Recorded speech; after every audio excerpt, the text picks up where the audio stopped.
विशाखापट्टनम पालनापेटा ठारे थिबा Sai marine export नामक चिंगुड़ी कारखाना रे काम करने को जाई प्राण हराइले दुई नाबालक। नमस्कार दर्शक, Zee TV Bharat Odia digital news channel platform को आपण मानकु स्वागत करुछि। मु रामदास।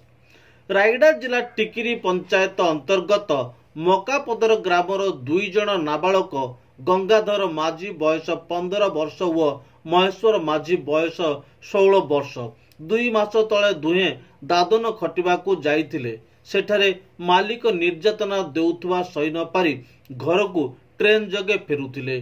2 दिन भोक उपास रे किछि न खाई घर को फेरिबा बेलुकु हठात देह असुस्थ हेबारु आरपीएफ माने आम्बुलांस जगे रायगड़ा मुख्य डाक्तरखाना रे भर्ती करी चिकित्सा कराउथिले।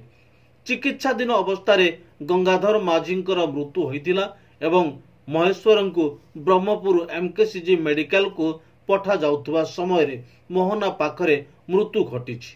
उभय नाबालक थिले।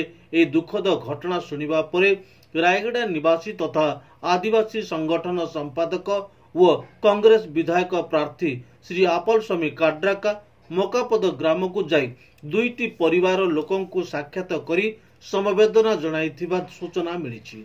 दुई नाबालक मृत्यु खबर प्रसारित हेबा परे अंचल रे शोकर छाया खेली जाइछि। काशीपुर क्षमासागर नायकंक रिपोर्ट, जीटीवी भारत ओडिया।